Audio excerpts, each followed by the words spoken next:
मैं आपको जो बताने जा रहा हूँ आप उसको फॉलो करना, और 100% मैं आपको बोल सकता हूँ कि आपकी कैपिटल कभी भी ट्रेडिंग में लॉस नहीं होने वाली है। जो भी मैं आपको पॉइंट्स बताने वाला हूँ अगर आप उसको फॉलो करते हो तो। पहला पॉइंट है risk management and position sizing. Risk management and position sizing मैंने साथ में इसलिए बोला क्योंकि ये दोनों ही एक ही हैं, आप ऐसा समझो। रिस्क मैनेजमेंट का मतलब क्या होता है कि जब भी आप ट्रेडिंग करते हो तो उसमें अपना जो रिस्क होता है उसको आप कैसे मैनेज करते हो, क्योंकि जब भी हम कोई ट्रेड करते हैं तो वहाँ पे रिस्क ज़रूर होता है।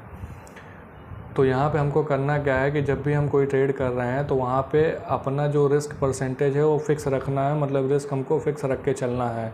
मान लेते हैं हमारी कैपिटल 1 लाख रुपए है तो हमें यहाँ पे 1% से ज़्यादा कभी भी एक ट्रेड पे रिस्क नहीं लेना है। मतलब पर ट्रेड जो हमारा रिस्क रहेगा वो 1000 रुपये का ही रहेगा, क्योंकि 1 लाख रुपये का 1% 1000 होता है। अब इसी के हिसाब से हमको क्वांटिटी भी लेनी है, जिसको हम बोलते हैं पोजीशन साइजिंग। अब क्वांटिटी कैसे डिसाइड करेंगे वो आपको मैं बता देता हूँ, बहुत इंपॉर्टेंट है। जैसे हमारा रिस्क अमाउंट जो भी है, जैसे यहाँ पे 1000 रुपये है तो 1000 से डिवाइड कर देंगे हम, 1000 को डिवाइड कर देंगे स्टॉप लॉस पॉइंट से। यहाँ पे मान लेते हैं कि हमारा स्टॉप लॉस जो बन रहा है वो 10 रुपये का बन रहा है, तो 1000 को 10 से डिवाइड कर देंगे तो 100 आ जाएगा। मतलब हमको 100 क्वांटिटी ही लेनी है, इससे ज़्यादा क्वांटिटी नहीं लेनी है। अब मान लेते हैं हमारा स्टॉप लॉस हिट हो जाता है, 100 क्वांटिटी हमने लिया है, 10 रुपये का स्टॉप लॉस है, तो यहाँ पर हमारा 1000 रुपये का ही नेट एक्सपेंस होगा, नेट लॉस होगा, इससे ज़्यादा नहीं होगा। तो इससे हमारा जो रिस्क है वो मैनेज हो जाएगा। अब जो सेकंड इंपॉर्टेंट पॉइंट है वो है रिस्क टू रिवॉर्ड रेशियो।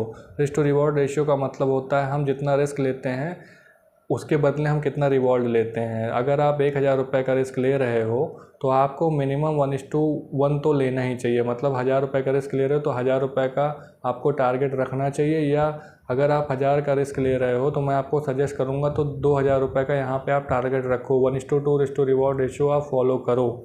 अब इसका रीज़न मैं आपको बता देता हूँ क्या है। जैसे मान लेते हैं कि आपने 10 ट्रेड की, उसमें से आपकी 5 गलत हुई और 5 सही हुई। 5 जब गलत हुई तो आपने एक ट्रेड पे 1000 रुपये लॉस किया, तो 5 ट्रेड पे 5000 रुपये लॉस किया। और 5 जब आपकी ट्रेड प्रॉफिटेबल हुई तो एक ट्रेड पे आपने 2000 रुपये अर्न किया, तो 5 पे कितना किया, 10,000 किया। और 5000 आपने लॉस किया था 5 ट्रेड में, तो 10,000 में से 5000 घटाएंगे तो 5000 आएगा, और 5000 में से 2000 रुपये ब्रोकरेज एंड टैक्स के लिए काट दे तब भी आपके पास 3000 रुपये बच गया ना, जो कि अगर 1 लाख पे आप जोड़ोगे तो 3% होता है, जो बहुत अच्छा है मेरे हिसाब से। तो आप इसको फॉलो करोगे, risk management, position sizing, risk to reward ratio, और इस पे 100 ट्रेड्स अपने सेटअप पे, अपनी ट्रेडिंग स्ट्रेटजी पे आप करते हो ना, तो आपको प्रॉफिटेबल होने से कोई नहीं रोक सकता है, और आपकी कैपिटल भी हमेशा सेफ रहने वाली है। बस 100 ट्रेड ज़रूर कर लेना भाई लोग।